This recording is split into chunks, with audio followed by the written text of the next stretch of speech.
Hola, ¿cómo están? Soy Iván Carrillo. Bienvenidos al noticiero científico y cultural iberoamericano NSC, un espacio de la Asociación de Televisiones Educativas y Culturales Iberoamericanas, ATEI, que también está a su alcance en una de las plataformas más grandes del mundo, Dailymotion, para difundir la ciencia y la cultura en la región latinoamericana. Una de las grandes paradojas de la Ciudad de México, una de las urbes más pobladas y extensas del mundo, es que a pesar de estar asentada sobre un antiguo lago y recibir el beneficio anual de una temporada de lluvias copiosa que llega a generar inundaciones, tiene grandes sectores de la población que carecen de agua. Isla Urbana es una propuesta que ha buscado una solución lógica. La temporada de lluvias en Ciudad de México puede durar hasta unos 6 meses. Debido a las fuertes precipitaciones, varias zonas de esta megalópolis de más de 20 millones de habitantes suelen quedar inundadas, pero irónicamente en otras partes escasea el agua. Habitantes de sectores como Iztapalapa se ven forzados a salir de madrugada en busca de camiones cisterna que pueden tardar horas en abastecerla. Pues en especial aquí en la colonia, cuando se va el agua, a veces se va un mes. Y tenemos que ir a formarnos desde las 4, a veces 1 de la mañana, a donde nos otorgan las pipas. Posteriormente a veces llegamos a las, si nos formamos a las 4, llegamos a veces a las 5 de la tarde con la pipa. Ante la problemática, el gobierno de la capital y la empresa Isla Urbana impulsaron un programa que instala recolectores de precipitación en los hogares. Cuando llueve, el agua baja desde el techo de las viviendas a través de tuberías a una primera cisterna de plástico denominada Tlaloque, que es el nombre que tenían en la mitología azteca los ayudantes de Tlaloc, el dios de la lluvia. Ese recipiente con capacidad de 210 litros separa las primeras aguas, que arrastran suciedad e impurezas. Y cuando se llena, una válvula dirige el resto del líquido a una cisterna de 2.500 litros, en donde se le añade cloro para limpiarla. El agua se puede utilizar para lavar ropa o platos, bañarse o limpiar la casa, pero no para beber. La ventaja que tiene la captación de lluvia es que te ayuda a abastecer de agua de una manera muy puntual viviendas aisladas, que de otra manera sería muy difícil darles un abasto de agua que no sea a través de pipas. La captación de agua de lluvias busca solucionar un añejo problema de Ciudad de México, que por décadas ha sobreexplotado los mantos acuíferos. México es considerado uno de los países que enfrenta mayor estrés hídrico, es decir, que consume más agua de la que se repone naturalmente. Este programa se lleva a cabo para que se le dé un respiro a esos mantos acuíferos de que se vuelvan a llenar. Y no tomemos el agua de la red, dejar un poco descansar los mantos acuíferos. El gobierno de la ciudad busca instalar 10.000 cisternas de recolección de lluvia en el año y unas 100.000 durante los próximos 6 años. El costo de cada uno de estos sistemas es de cerca de $1,000, que son pagados por las autoridades. Se les llama halcones a cualquier ave del género falco. Este contiene 37 especies que se distribuyen en Europa, Asia, África, Oceanía y América del Norte. Entre otras características, los halcones son los animales que mayor velocidad de desplazamiento pueden alcanzar. Por ejemplo, el halcón peregrino alcanza los 320 kilómetros por hora en vuelo en picada. Este tipo de aves rapaces son muy cotizadas en Oriente Medio. Juan Antonio y su pareja preparan un viaje que no es como cualquier otro. 52 de sus halcones, todos criados en su propiedad en España, viajan a Qatar. Las plumas tienen que estar como estas, ¿veis? Totalmente completas. Sobre las perchas descansan numerosos híbridos de gerifalte, el más grande de todos los halcones, y de peregrino, el más rápido.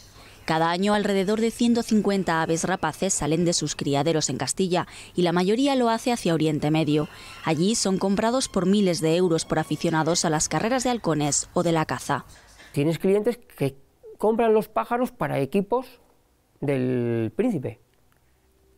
Entonces, tú ahí ya tienes que saber lo que metes en cada mercado. Tú a un equipo del príncipe, no le puedes intentar vender un pájaro que sea la mitad que esté, porque te está cerrando las puertas. Juan Antonio es criador desde hace más de 15 años y el 60% de sus ingresos proviene de las ventas al extranjero. Él y otros criadores han convertido a España en el primer exportador mundial de halcones. En 2018 el país envió alrededor de 2.800 de estas aves, sobre todo a los Emiratos Árabes, Arabia Saudí o Qatar. En Doha se organiza cada año una feria internacional de rapaces, donde los halcones españoles son muy preciados. En España la temperatura es similar a la del Golfo, tanto por la temperatura como por la humedad. Así que cuando los halcones españoles llegan a Qatar no sufren un gran cambio de clima.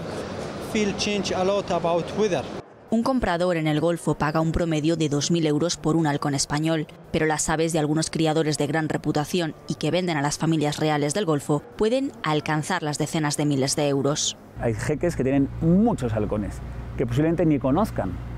¿Por qué? Porque tienen un equipo de halconeros a su cargo que van filtrando, van seleccionando los que son de una calidad media, inferior o muy alta. Entonces lo que están buscando es solamente volar aquellos que les satisfacen durante un primer año. Al año siguiente no los quieren y compran nuevos halcones. Y con esta sed de compra por parte de algunos habitantes del Golfo, los halcones españoles deberían mantenerse como las rapaces que mejor se exportan a Oriente Medio. Si bien obras clásicas del arte japonés como el grabado La Gran Ola de Kanazawa de Akusai resultan poderosas por su composición y el uso tonal de azules y colores crema, ahora la realidad aumentada intensifica la experiencia y acerca al público para que disfrute desde una perspectiva novedosa este arte.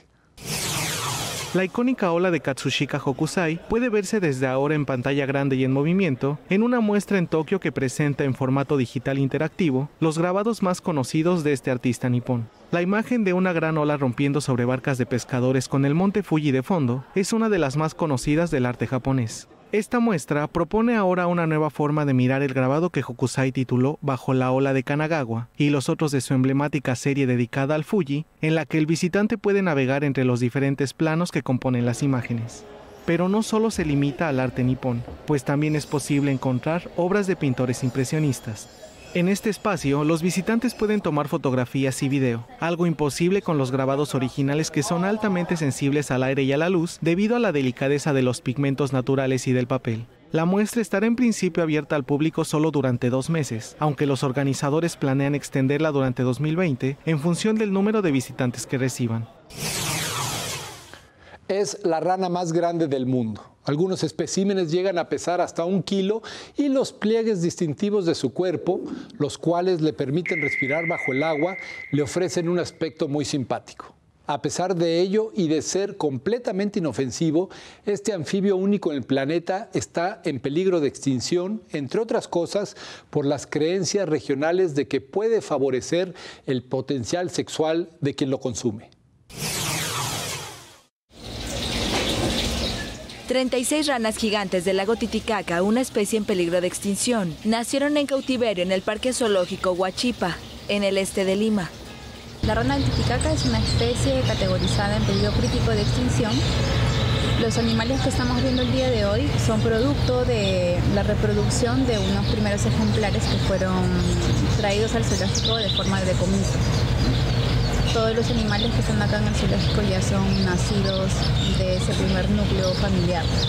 Las superranas se reproducen 2 veces al año y se alimentan de microalgas y gusanos. Son oriundas del lago Titicaca, ubicado a más de 3.800 metros de altitud, en la frontera andina entre Perú y Bolivia.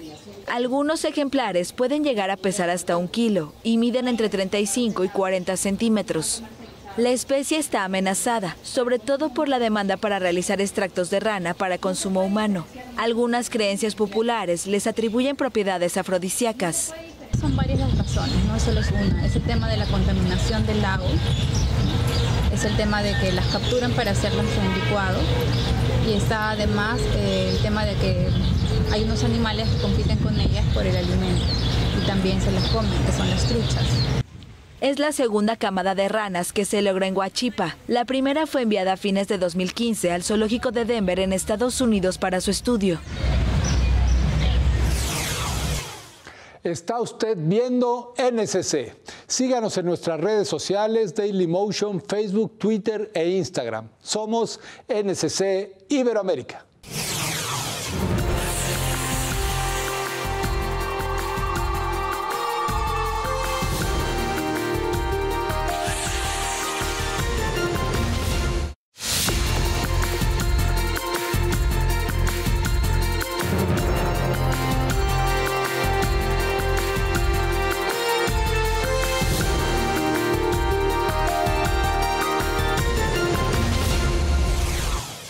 A pesar de tratarse de la mayor ave de Norteamérica, el cóndor de California ha enfrentado una gran amenaza. En la década de los 80 prácticamente desapareció del lado mexicano. No obstante, a partir del año 2002 se ha implementado un exitoso programa de reintroducción en colaboración con el gobierno estadounidense, lo que ha permitido que esta magnífica ave sobrevuele nuevamente el Parque Nacional de San Pedro Mártir en Baja California. Conozcamos un poco más de esta magnífica ave. Básicamente el depredador más peligroso para el cóndor de California, como para la mayoría de las especies, es lamentablemente el ser humano.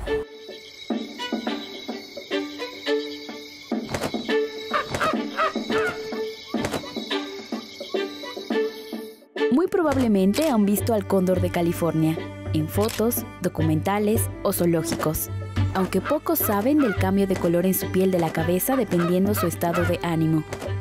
Sí, hay que llegar a conocerlos un poco para ver cuáles son los cambios de actitud que ellos presentan. Aquí es muy fácil ver cuando están protegiendo, por ejemplo, a los polluelos. Si nos acercamos en este caso al recinto, vamos a ver aquí ya sea al macho o a la hembra protegiendo y poniendo una barrera. Y por otro lado, sí efectivamente llegan a inflar los cachetes y el cuello, ¿no? Para hacer una posición de amenaza que sea más intimidante, digamos, para las personas o para los animales que se acercan. Y son realmente animales muy celosos de sus nidos y de los pollos. Los protegen de una forma impresionante. El cóndor de California es una especie que se encuentra en la zona norte de México y en el sur de Estados Unidos. Es muy fácil identificarlos porque es un ave muy grande, es de las aves voladoras más grandes que existen. Realmente son majestuosas. Verlas en su hábitat natural es un espectáculo indescriptible. Son aves que llegan a pesar aproximadamente entre 10 y 12 kilogramos y tienen un pico muy fuerte y unas garras muy poderosas. Son animales que se alimentan de carroña. Así que su papel en el medio silvestre es muy importante porque funcionan como limpiadores del medio. Sin embargo, hace menos de una década la especie mexicana se había considerado al borde de la extinción por diversas actividades humanas.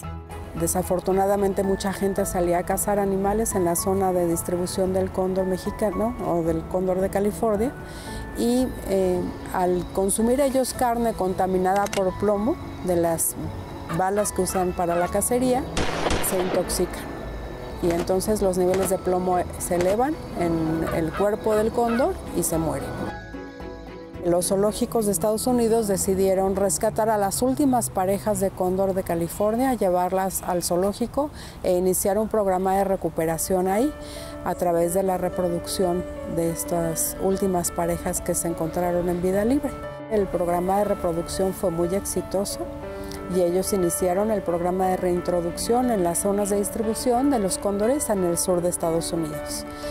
Al cabo de los años invitan al zoológico de Chapultepec a participar en este importantísimo proyecto de conservación y nos mandan 2 parejas reproductoras, que son las que tenemos aquí atrás. En 2016 la pareja puso sus primeros huevos, cuya crianza fue artificial. Los 3 ejemplares se llevaron a la Sierra Pedro Mártir. Este año, sus huevos volvieron a eclosionar, pero ahora los cuidados corrieron a su cargo. El cóndor de California todavía se encuentra en peligro de extinción. Tenemos una población que se considera muy pequeña todavía en México, que son apenas 38 ejemplares, lo que no es suficiente para mantener una población genéticamente viable en el largo plazo. Como vemos, a diferencia de los cóndores andinos, los cóndores de California tienen una coloración rosácea, rosa, de la cabeza, que es totalmente sin plumas, y no presentan dimorfismo sexual. Esto quiere decir que es imposible determinar si son machos o hembras, si no hacemos el sexado genético o de otro tipo.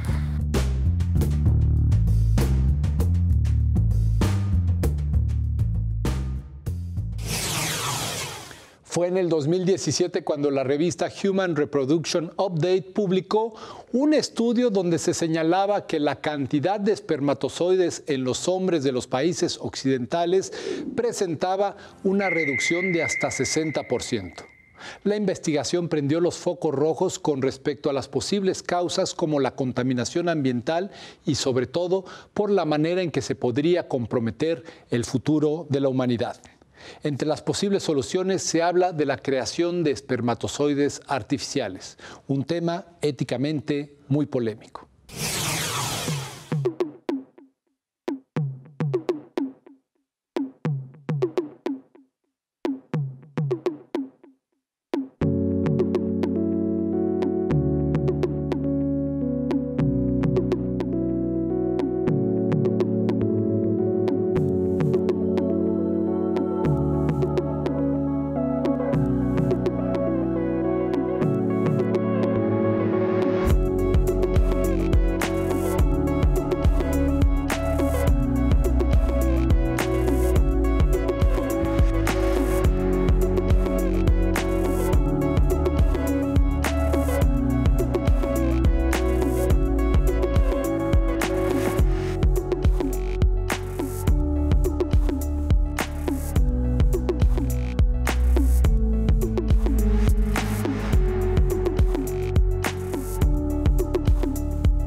La globalización, con su máscara de internacionalización, ha fragmentado identidades culturales, transformando costumbres, tradiciones y formas de vida. Uno de los activos más valiosos de la humanidad, el lenguaje, enfrenta severos retos ante los procesos de aculturación que se promueven por medio del sistema económico imperante. En Honduras realizaron un encuentro para discutir este tema.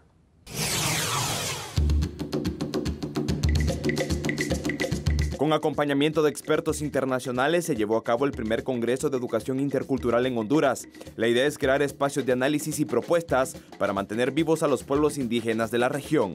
Como derecho humano, derecho social, psicológico y de persona, pues que los pueblos de Honduras pues se fortalezcan en este campo, que conozcan propiamente a profundidad a través del sistema educativo esos valores, esos principios. En el encuentro de docentes y líderes indígenas se ponderaron los logros en términos de educación intercultural bilingüe durante el 2019. Uno de ellos fue el lanzamiento de la gramática escolar del Miskito, un evento simultáneo al Congreso. Solamente en español, sino que en Miskito, español, ¿verdad? Y algunos gramaticales, ¿verdad? El origen de las palabras que tiene el significado. Algunas palabras tienen dos significados de la misma, entonces es bueno dar una observación. Estos dos trabajos van a ayudar a fortalecer la lengua miskita. La vamos a empezar a fortalecer con niños que están en 7º grado.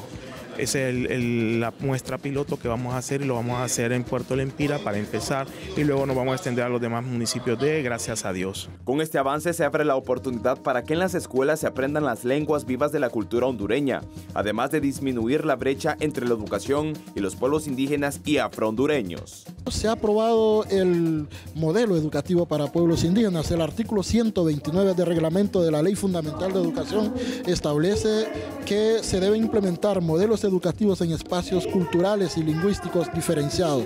El tema pendiente de la atención para con las costumbres étnicas en Honduras está siendo saldada gracias a iniciativas que permiten poner en órbita las necesidades básicas de los indígenas, entre ellas el de una educación inclusiva y diversificada. Desde Honduras para el Noticiero Científico y Cultural Iberoamericano NSC les informó Brian Ramos de STV Telebásica. Según la leyenda, la ciudad de Cartago, en el norte de África, habría sido fundada por la princesa fenicia Elisa. Esta urbe, originada en el año 9 antes de nuestra era, estaba llamada a ser la gran potencia del Mediterráneo, pero la guerra contra Roma terminó en su destrucción. La investigación de vestigios arquitectónicos permiten conocer cómo se vivió en aquellos años. Kerkuane, en la costa mediterránea de la provincia de Nabiul, en el este de Túnez, es el sitio de Cartago más intacto del mundo. La antigua ciudad fue destruida en la Primera Guerra Púnica entre los cartagineses y los romanos alrededor del año 250 a.C. y se convirtió en una base importante para estudiar las vidas y el trazado urbano en la era de Cartago hace más de 2000 años. Alrededor del año 1200, los fenicios tenían mucha fuerza en la costa mediterránea. Establecieron el reino de Cartago en el norte de África y después del siglo III, los cartagineses y romanos emprendieron 3 guerras púnicas. El reino de Cartago fue destruido por Roma y se convirtió en una provincia del Imperio Romano. El diseño y la construcción de la ciudad antigua son complejos y se alinean con la planificación urbana moderna. Aún se conservan columnas de algunos edificios importantes y se han encontrado mosaicos en algunas casas, así como sistemas de alcantarillado por toda la ciudad y baños. El gobierno tunecino sigue realizando excavaciones arqueológicas en y alrededor del sitio, que fue incluido en la lista del Patrimonio Mundial en 1985. Con información de la oficina en la ciudad de Túnez, Noticias Xinhua. Qué gran paradoja se vive en España con respecto a lo que se debería hacer con el dolmen de Guadaluperal. Este conjunto megalítico, también conocido como el Stonehenge español, tiene una antigüedad de 2000 años mayor al emblemático sitio arqueológico ubicado en el Reino Unido, pero se encuentra sumergido bajo el agua. El dilema de los expertos es si deberían dejarlo en ese sitio donde el deterioro es inevitable o trasladarlo con la consecuente pérdida del contexto histórico y cultural. Vamos a conocerlo.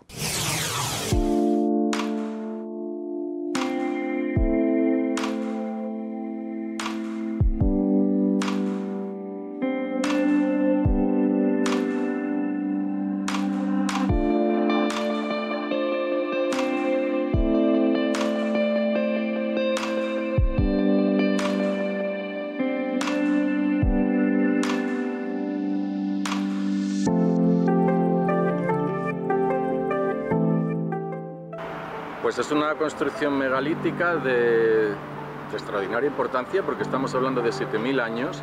Es mucho menos vistoso que Stonehenge, que es más grande, pero es que es 2000 años más antiguo que Stonehenge, que las pirámides.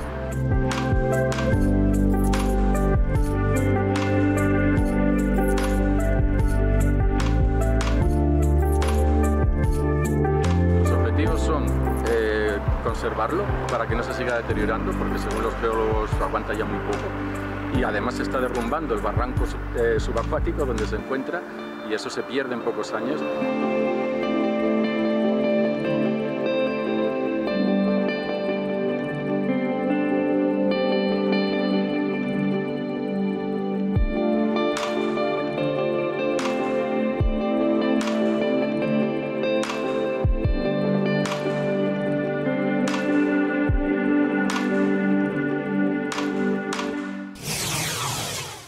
Gracias por acompañarnos en el noticiero científico y cultural iberoamericano NSC. Agradecemos a los socios de ATEI que a través de sus plataformas hacen posible este noticiero, al igual que a las agencias informativas AFP, EFE, Notimex, Xinhua, Euronews y Deutsche Welle.